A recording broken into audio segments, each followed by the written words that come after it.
Sou Harion de Moura de Rezende, aluno do 7º período de Ciências Biológicas Licenciatura aqui na Unirio e sou bolsista PRADIG do Instituto de Biociências, o IBio. Hoje eu vou estar apresentando esse episódio do IBiocast e nós temos o prazer de receber a professora Roberta Lourenço Zioli, que é professora do Departamento de Ciências Naturais, integrante do Laboratório de Análises Químicas e Ambientais, o LACAM, aqui na Unirio. Ela tem graduação em Química e doutorado em Oceanografia Química e Geoquímica Ambiental. Ela desenvolve pesquisas na área ambiental, principalmente na questão relacionada a contaminantes ambientais, como, por exemplo, os derivados de petróleo, agrotóxicos e metais em ambientes aquáticos e biotas, assim como a pesquisa na aplicação ambiental de processos oxidativos avançados. Na extensão, ela também atua em projetos com diversas temáticas, como o incentivo à prática da leitura, economia criativa e consumo sustentável, além do comércio justo. Ela também atua na área de tecnologias digitais aplicadas à educação, ensino assistido por tecnologia de informação e comunicação e na produção de conteúdos educacionais digitais multimídias. Então, seja muito bem-vinda, professora Roberta. Você poderia contar para nós um pouco de como foi o seu processo para decidir seguir na sua carreira e como foi a sua trajetória até chegar aqui? Boa tarde, Arion. Boa tarde a todos que estão aqui presentes. Primeiro, eu gostaria de agradecer muito o convite e a oportunidade de estar aqui batendo esse papo com vocês e também parabenizá-los pela iniciativa desse projeto, que é muito bacana, da gente ver as entrevistas com várias pessoas e tal. Então, parabéns mesmo, estou muito feliz de poder também participar, né? Sim, vou contar então um pouquinho da minha trajetória. Eu sou de Campinas, sou natural de Campinas, do interior de São Paulo. E quando eu fui fazer o ensino médio, eu estava em busca que fosse uma boa colégio, uma boa escola para me dar uma boa base, uma boa formação, e também algo que eu já pudesse estar mais ou menos inserida no mercado de trabalho, que na época era isso que eu estava pensando, né? Como Campinas e região é uma região que tem um grande polo industrial, você encontra ali a 3M, a Rodia, a Bosch, a Dupont, a Gessilever, uma série de indústrias no setor químico, principalmente. Eu escolhi por fazer o ensino médio na ETCAP, que é a Escola Técnica Conselheiro Antônio Prado. É uma escola do estado de São Paulo, considerada de um nível bastante forte, bastante bom, né? E o colégio foi um técnico em química. Então, na verdade, meu começo com a química foi na escola técnica, na verdade. Eu fiz um técnico em química. Aí, quando eu me formei da escola técnica, eu fui convidada a participar de um projeto no CPQD Telebrás, que é um centro de pesquisa e desenvolvimento da Telebrás. E nesse projeto eu compunha a equipe de química, juntamente com a Maria Rosa Valadares, que é a química responsável pelo projeto, e o professor Pedro Luiz Onofrio Volpe, que é um professor de fisicoquímica da Unicamp, que atuava no projeto como consultor do projeto. Então, na verdade, durante esse projeto, eu ficava fascinada, né? Eu era técnica em química, atuando com dois grandes químicos, dois grandes nomes da área, e eu ficava fascinada com os seus ensinamentos, os seus conhecimentos, as suas colocações, ficava vidrada. E foi esse professor, o Pedro Volpe, que, na verdade, me incentivou muito a fazer uma graduação e a fazer química na Unicamp, porque ele era do departamento de química, na verdade, Instituto de Química da Unicamp, e aí ele me incentivou muito a fazer o vestibular e a continuar a área da química, e com isso eu ingressei, então, no Instituto de Química da Unicamp e fiz minha graduação, bacharelado em Química. né? Então, aí continuei mais uma continuidade da Química, mas realmente eu preciso agradecer ao professor Pedro Luiz Onofre Volpe, porque se não fosse ele, talvez eu não tivesse ingressado na graduação em Química. Bom, fiz minha graduação nos 4 anos sugeridos pela instituição, tal. Quando acabou a graduação, de novo, eu fui incentivada, mas agora foi por um grande amigo, por um colega, que foi o Wilson Gazotti Júnior, que me incentivou a fazer o mestrado. Não, vamos fazer a prova do mestrado, tal. Que eu também achava que eu ia trabalhar, eu ia já sair para a área de trabalho. Mas aí ele me incentivou a fazer o mestrado. Então, mais uma vez incentivada por outra pessoa, eu fui fazer a prova para o mestrado e eu ingressei no mestrado na própria Unicamp também, no Instituto de Química. Entrando no mestrado, eu optei pela área ambiental. Então, eu fui participar de um grupo de pesquisa do professor Wilson Jardim, que o Wilson Jardim foi um dos pioneiros da química ambiental no Brasil, né? Então, minha pós-graduação, na verdade, foi na área de química ambiental com o professor Wilson Jardim. Eu não fiz mestrado, eu ingressei no mestrado, mas depois eu passei direto para o doutorado. Então, da graduação, eu fiz direto doutorado na área de química ambiental com o professor Wilson Jardim e seu grupo, né? Quando acabou o doutorado, esse doutorado, na verdade, tive até uma oportunidade boa que é bom o pessoal saber que sempre tem, né? Eu fiz um doutorado sanduíche pela CAPES, onde eu desenvolvi parte da minha tese de doutorado na Universidade de Liverpool, na Inglaterra. Quando eu voltei, eu defendi a tese, e aí o que eu gostaria, o que eu desejaria naquele momento, era prestar concurso para alguma universidade pública e aí atuar como professora e pesquisadora em alguma universidade pública. Porém, na época, estava fechado os concursos públicos, então apareceu uma oportunidade, um convite para eu fazer um pós-doutorado com uma bolsa, e eu então fiz um pós-doutorado na própria Unicamp, mas agora na engenharia civil, na área de saneamento ambiental, engenharia ambiental e saneamento básico. Então, eu fiquei um ano mais ou menos nesse pós-doutorado, quando surgiu, então, o concurso para professora de Química, do Departamento de Química da PUC aqui do Rio, lá na Gávea. E aí eu fiz esse concurso e acabei vindo para o Rio de Janeiro. Foi assim que eu cheguei no Rio de Janeiro. E aí, então, eu fui ministrar aulas, fui trabalhar, né, professora e pesquisadora da PUC do Rio. E, assim, lá na PUC eu atuei por 10 anos lá, orientando alunos de iniciação científica, de mestrado, de doutorado, de pós-doutorado também. Enquanto estive na PUC, eu com mais alguns colegas, a gente fez parte da divisão de Química Ambiental da Sociedade Brasileira de Química.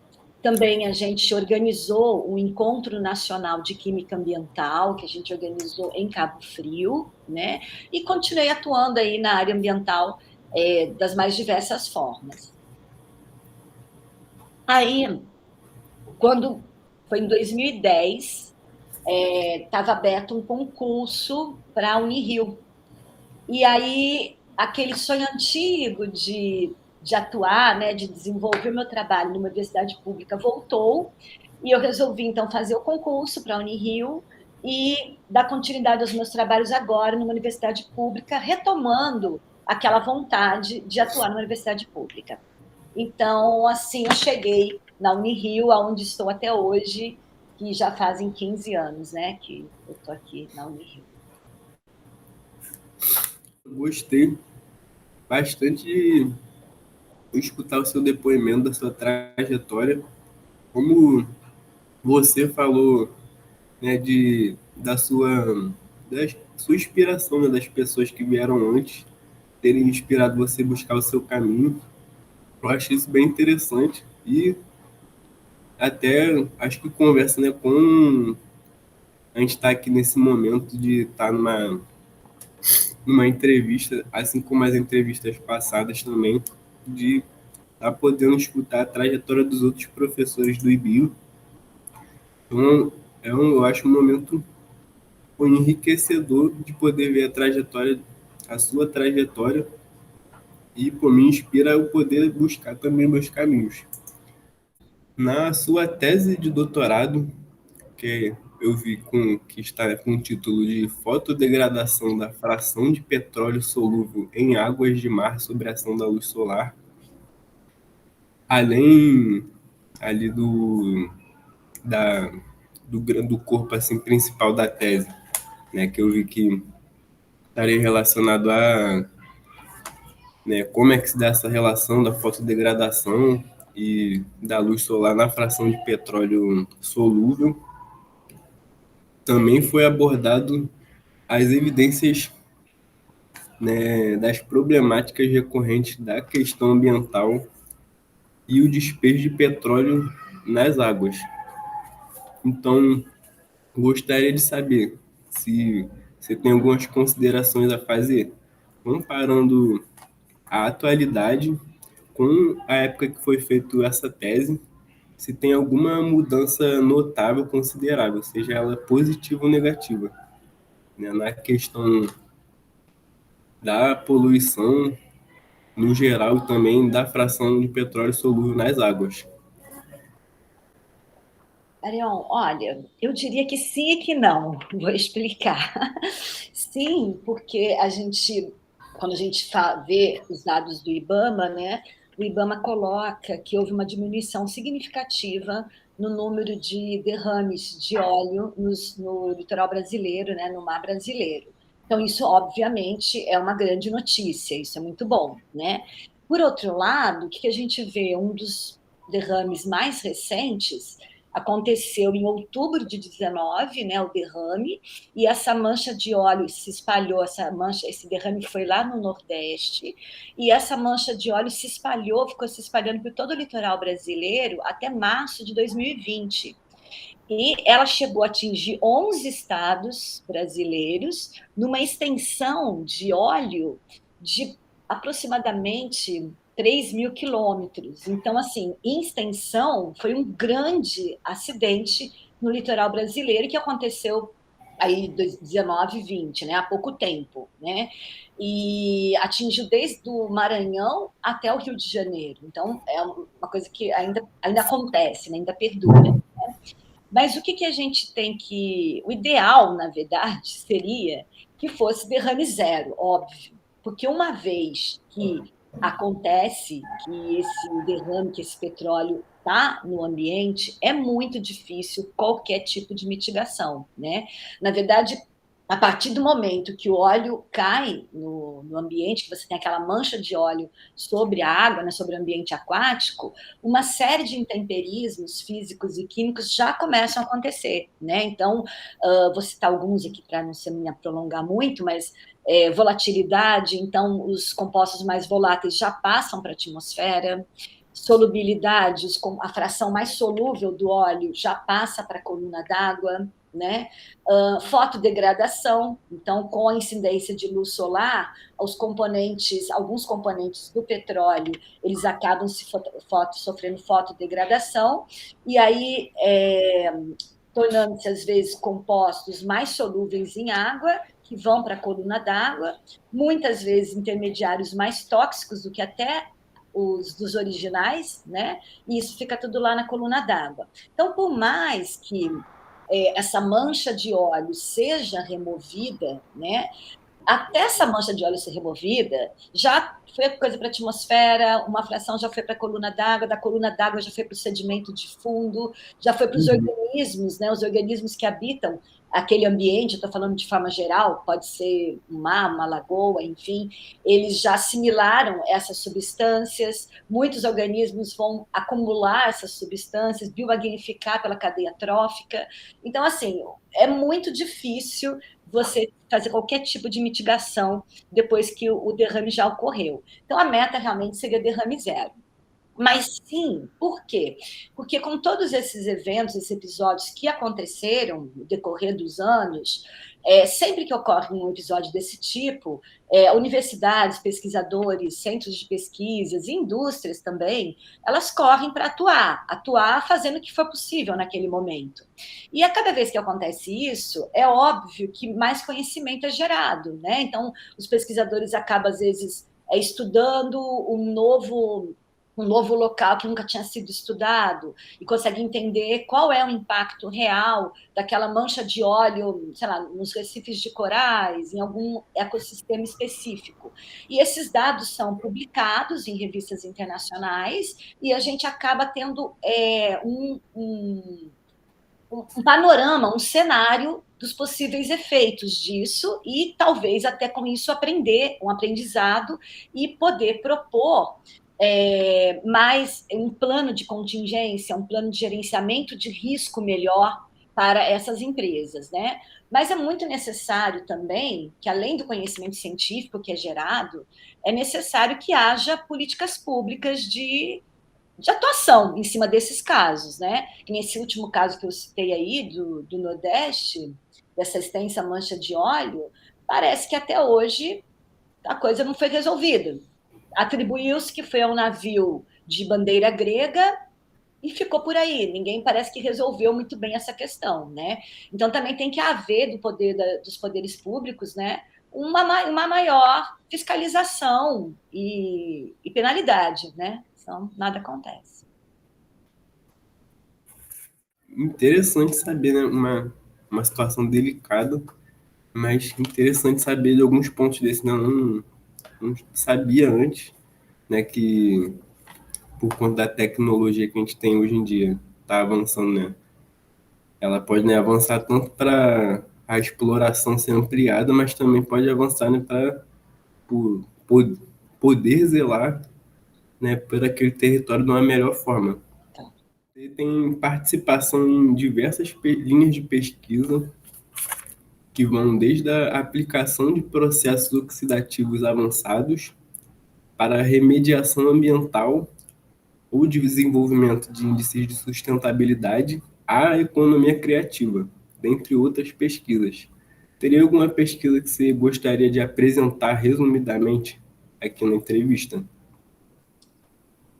Bom, gostaria de falar de todas elas, se eu tivesse tempo ilimitado, né? Mas a gente vai tentar se propor em fechar em meia hora, porque eu acho que fica mais didático. Vídeos muito longos ninguém aguenta assistir. Então, eu vou escolher a falar um pouquinho dos POAs, porque eu acho que eles são interessantes nesse momento, né? Então, o que acontece assim? Os POAs são chamados processos oxidativos avançados. Então, eles se baseiam, basicamente, na liberação de um radical hidroxila, que é um agente com alto poder oxidante, né? E o objetivo é que esse radical hidroxila, que esses processos liberam, né?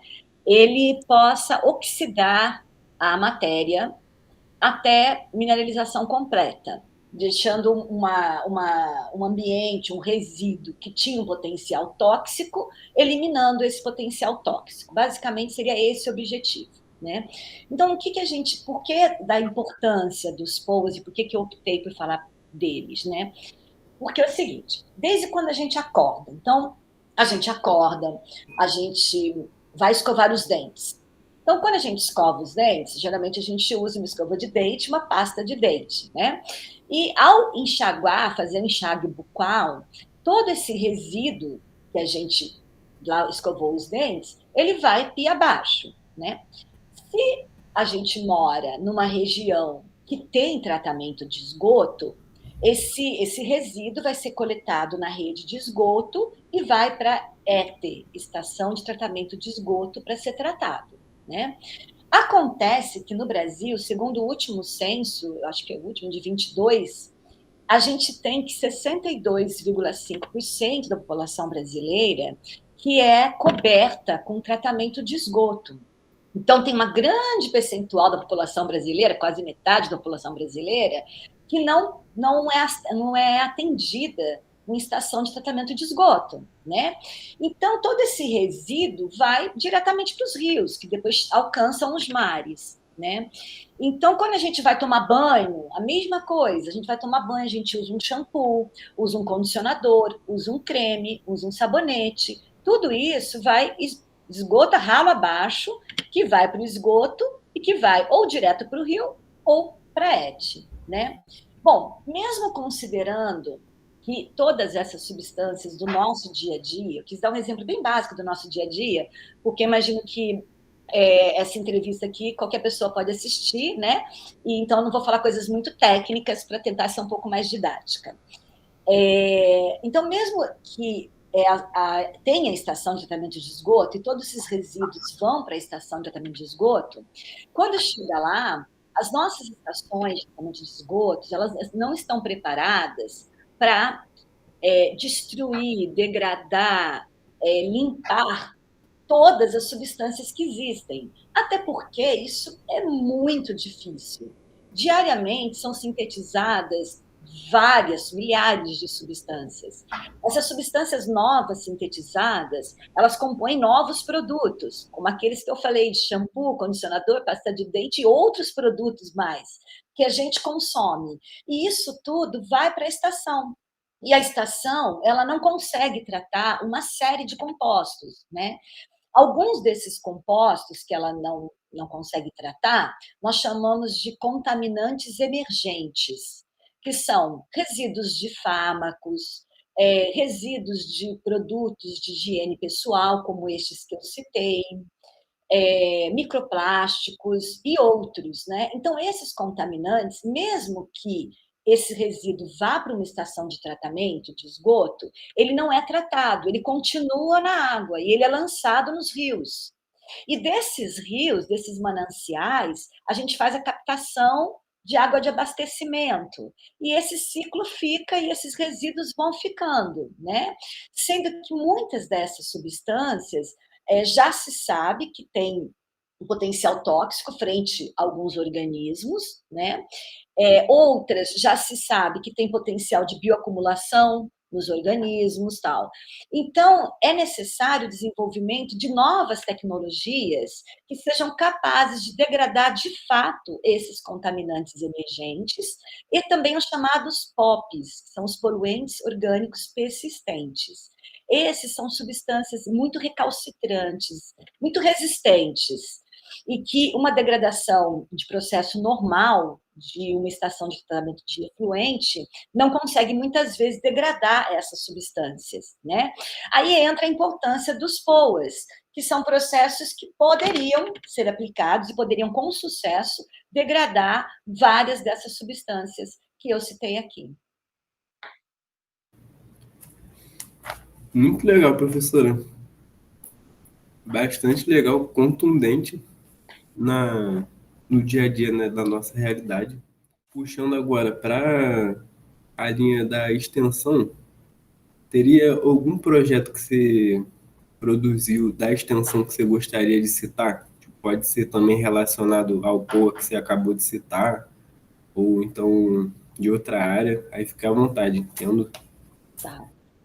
Bom, eu vou citar alguns projetos aqui variados, mas eu vou procurar citar aqueles talvez mais aplicados e aqueles de mais fácil visualização e compreensão, né? Já como eu falei que aqui o público é aberto, é diverso, não é só para o público acadêmico, e a fim também de estimular as pessoas a seguirem carreira acadêmica, fazerem graduação, a estudarem, para ver como a coisa às vezes se aplica mesmo, né? Então, primeiro eu vou citar um projeto bem antigo, e depois eu venho para alguns outros mais recentes.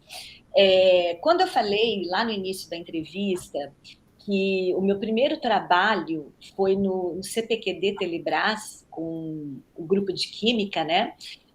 Nessa ocasião, eu era técnica em Química, e eu fui convidada a participar de um projeto na época, era um projeto sigiloso, ninguém podia falar nada sobre ele, e do qual chamava TP Cartão, o projeto, né? Então, a gente tinha uma sala bastante grande, aonde todo mundo trabalhava junto naquela sala, e as coisas eram sigilosas, porque o Brasil estava trazendo uma tecnologia da Dinamarca, na época, para ser adaptada para o Brasil. E essa tecnologia consistia em você substituir fichas telefônicas, que eu acho que você nem sabe o que é isso, as pessoas mais novas nem sabem o que é isso, mas eu vou explicar que na época a gente não tinha celular, então o que se tinha eram os telefones públicos. tá? Chamados vulgos orelhão. E esses orelhões, para você utilizá-lo, você tinha fichas telefônicas que eram como se fossem moedas, e que era tipo moeda de R$ 1. E essas moedas, elas pesavam pra caramba no bolso da pessoa, era muito peso, as pessoas viviam perdendo elas, faziam barulhão, era um incômodo carregar. Então, na época, para tirar esse incômodo, esse projeto, ele tinha a ideia de banir as fichas telefônicas de metal, e a pessoa ia passar a ter um cartão de plástico, aonde esse cartão continha várias fichas, 30 fichas, 60 fichas, como se fosse hoje um cartão de crédito que a gente carrega no bolso, é leve, não faz volume, não pesa, não faz barulho, né? Ou um Rio Card, né, para o pessoal aqui que é do Rio. Então, era esse o objetivo do projeto. O que, na época, quando eu fui contratada, parecia assim, absurdo, porque a gente sempre usou aquela ficha telefônica, e achar que uma ficha telefônica ia ser substituída por um cartão de plástico era uma coisa meio impensável, né? Mas essa equipe era uma equipe bastante multidisciplinar, então tinha equipe de engenharia de computação, que tratava do hardware do processo, a equipe de informática, que tratava do software do processo, e a equipe de química, do qual eu fazia parte, então, né, como técnica em química. Que o nosso objetivo era desenvolver o plástico, o polímero, aonde ia ser desenvolvido, ia ser criado esse cartão, né?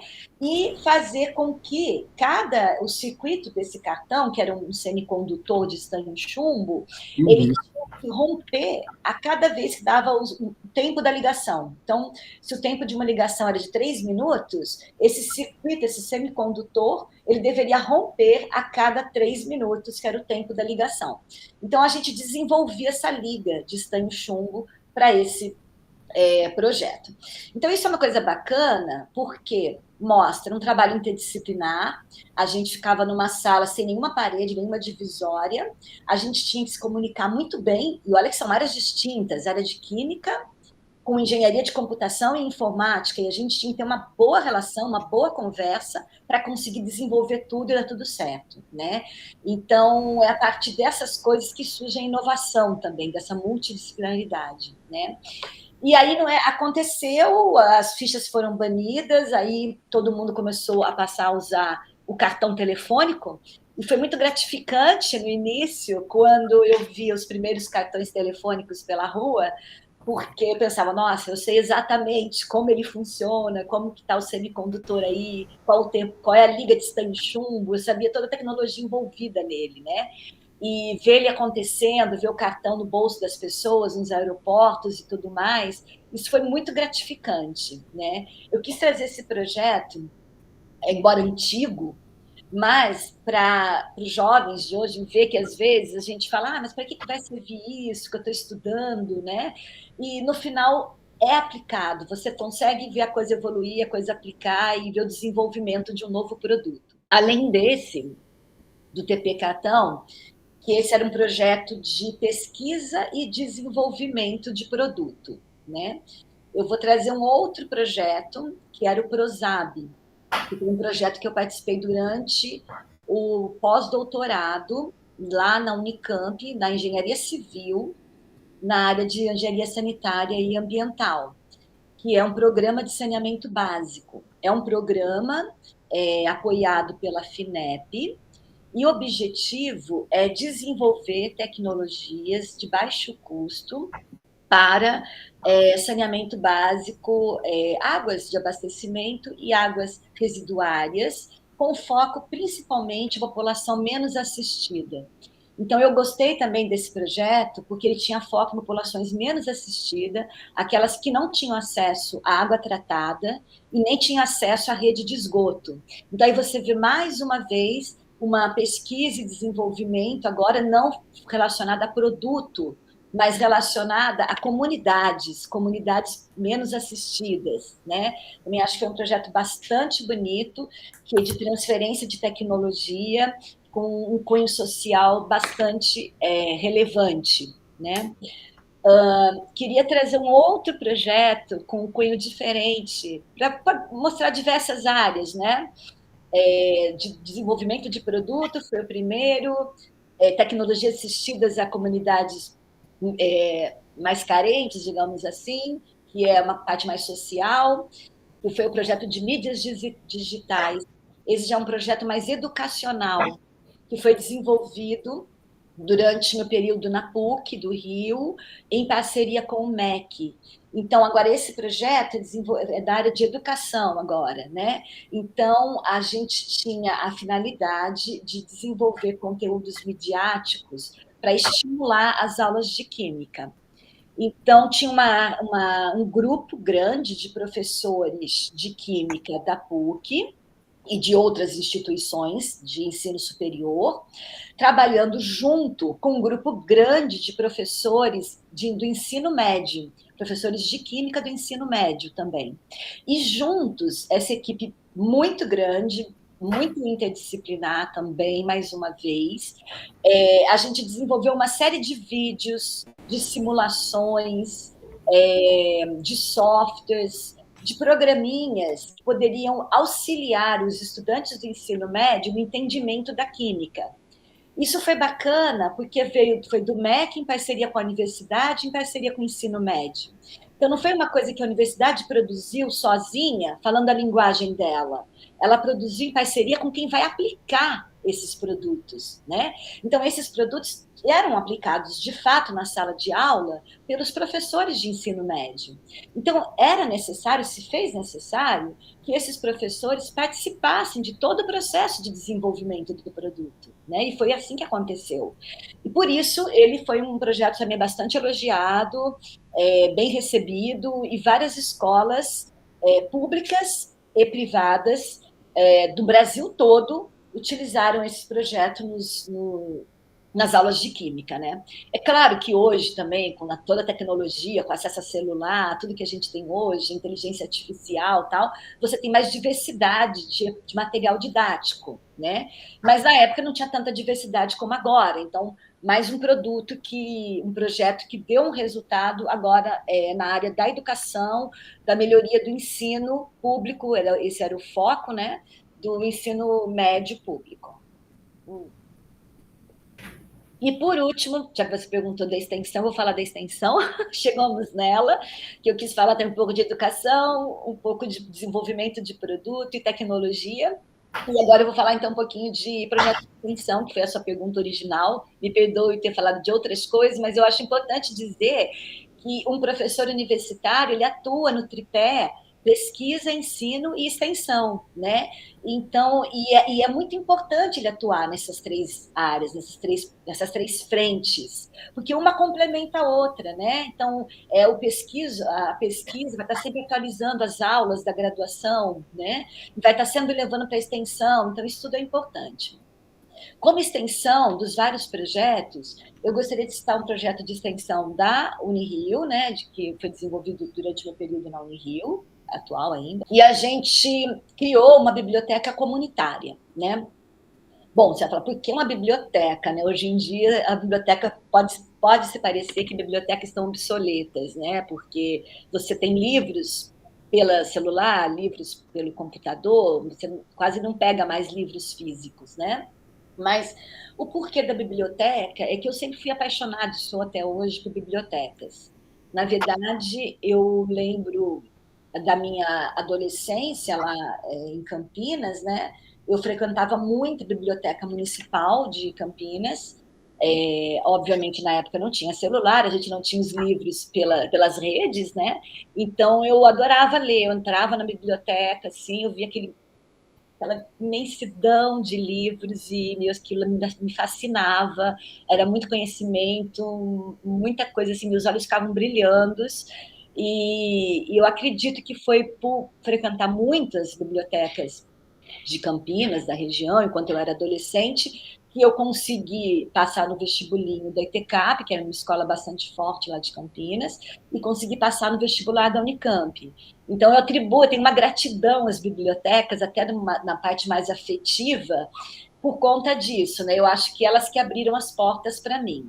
Claro que hoje as bibliotecas não são mais como antigamente, elas não devem ser mais um depósito de livro, porque isso não vai funcionar para o perfil das crianças de hoje, dos jovens de hoje, e dos adultos de hoje. Se ficar um monte de livro nas prateleiras apenas, vai ficar um monte de livro como se fosse um depósito de livro empoeirando, né? Não tem sentido, mas a gente criou um projeto de extensão, que é uma biblioteca comunitária, que, na verdade, ela é mais um espaço cultural, além da biblioteca, né? E aí, por ser, sim, um espaço cultural, as ações culturais, elas trazem consigo, assim, valores intangíveis, que isso não tem como, não tem preço mesmo, e contribui muito para a comunidade local, né? Então, esse projeto de extensão da Unirio, da Biblioteca Comunitária, ele foi premiado pela Fundação Biblioteca Nacional, e foi como um ponto de leitura, e foi premiado também pela Secretaria Municipal de Cultura aqui do Rio de Janeiro, como ações locais culturais, né?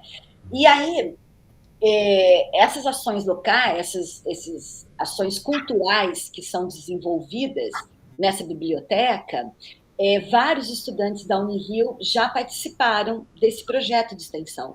Ao todo, participaram até hoje 62 estudantes da Unirio, dos mais diversos cursos que você puder imaginar. Então, por exemplo, estudantes de biologia participaram oferecendo workshops, laboratórios de biologia para as crianças das comunidades. Então, eles levavam microscópio, levavam um monte de coisas, as crianças se amarravam em participar de um laboratório, um dia inteiro de laboratório de biologia, né?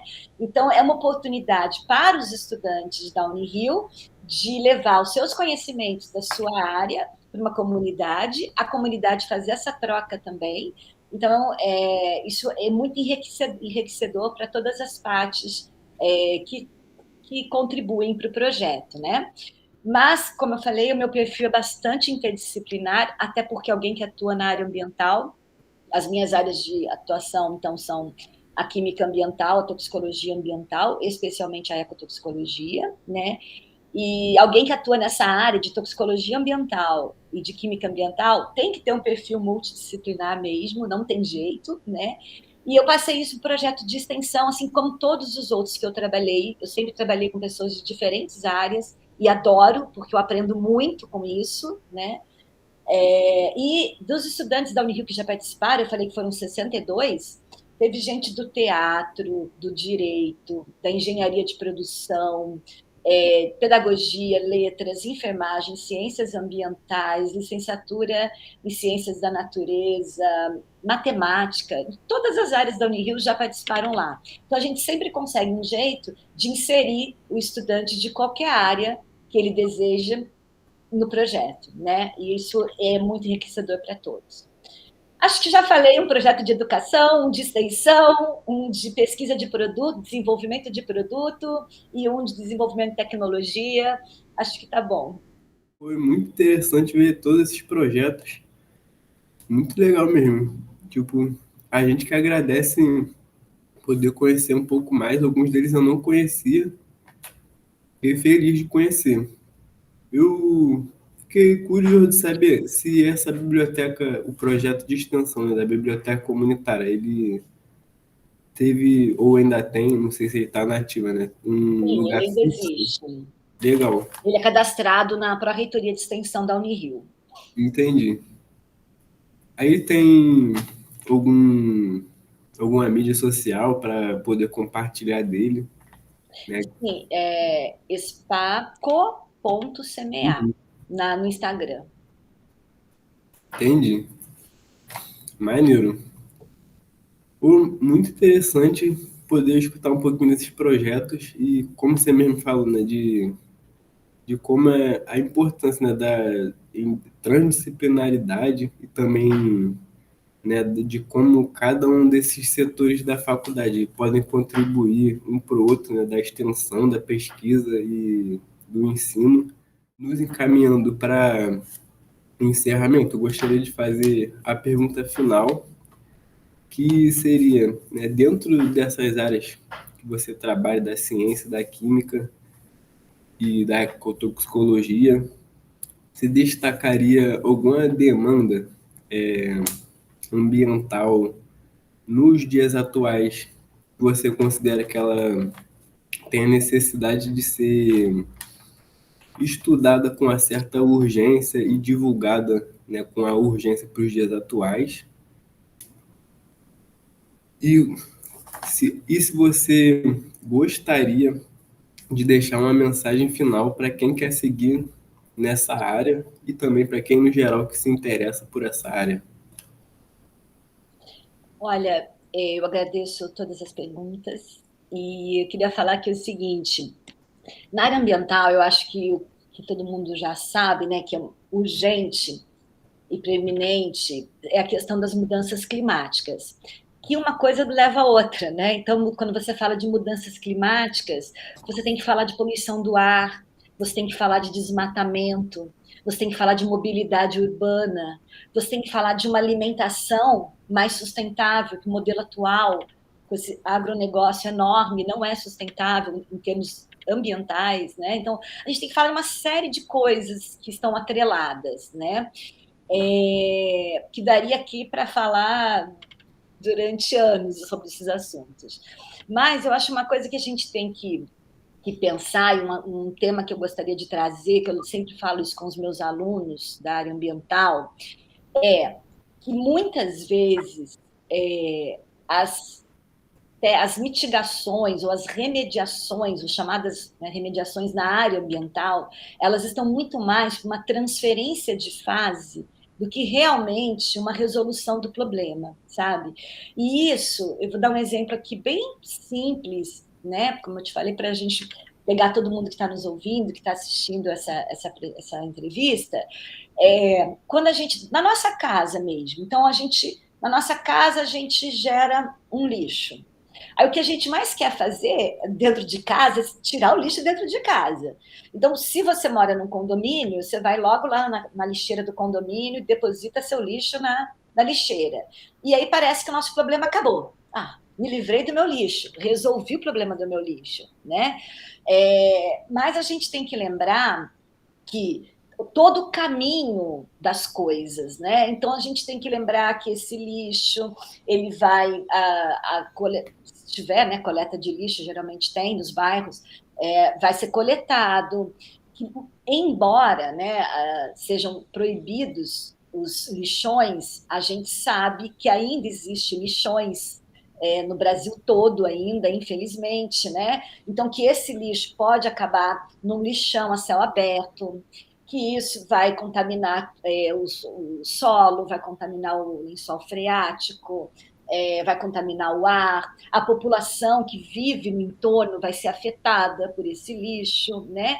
Então, a maioria das coisas que a gente faz sempre na área ambiental é ficar transferindo de fase e removendo o problema de fase, né? Então, voltando até para aquele exemplo lá do começo, do derrame do óleo, então, quando você remove mecanicamente o óleo, por exemplo, da coluna d'água, você fala, pronto, agora a praia está limpa. Você removeu esse óleo. Só que boa parte dos constituintes do óleo, como eu falei lá no começo, já foram para a atmosfera, foram transferidos para a atmosfera.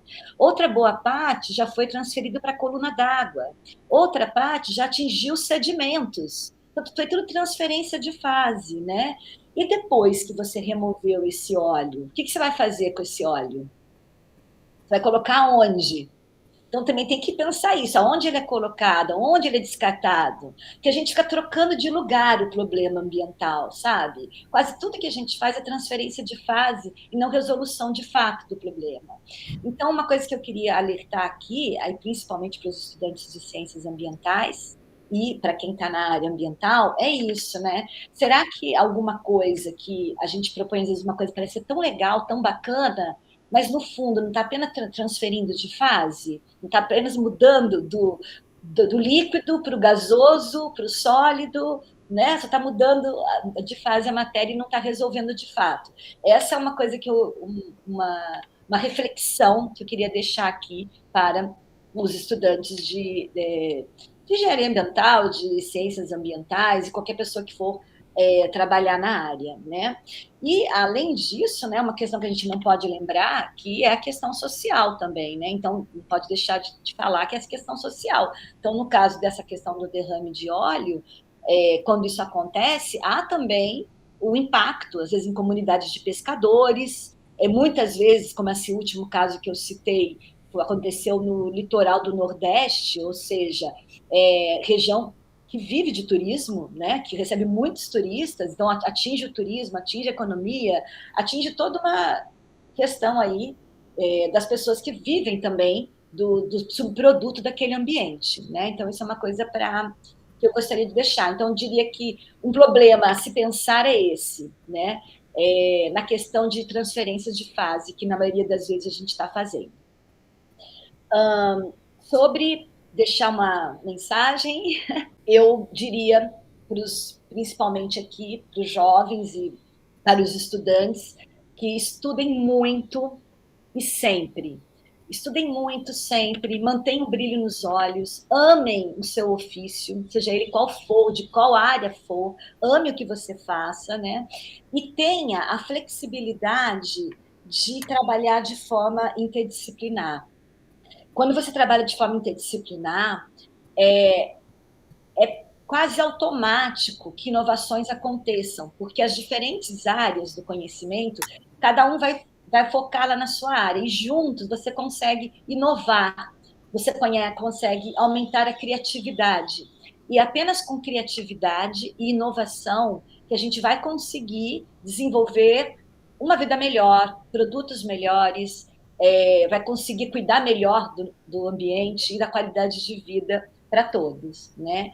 Então, eu diria isso, seja flexível em trabalhar com diferentes áreas, entenda que cada área tem seus códigos e linguagem, e não é, eu não gosto de matemática, eu não gosto de física, eu não gosto de química. A gente, às vezes, acha que não gosta porque a gente não entende que cada área tem seus códigos e suas linguagens, mas é só uma maneira de comunicar, de conectar o mundo científico, né? E estar aberto a essas diferentes áreas do conhecimento é o melhor que a gente pode fazer para a gente crescer como pessoa e como profissional, né?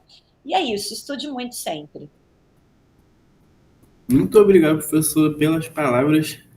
Uma satisfação para mim escutar. E muito interessante também as colocações que você falou da atualidade. Muito legal. Eu que Muito agradeço. obrigado muito obrigado pela presença aqui na entrevista, que também, né, foi um aulão, aprendi muita coisa. A gente agradece muito, muito obrigado. Eu que agradeço você e toda a equipe aí do Biocast por esse lindo projeto e pela oportunidade de falar um pouquinho das minhas áreas, dos meus projetos. Foi um prazer estar com vocês.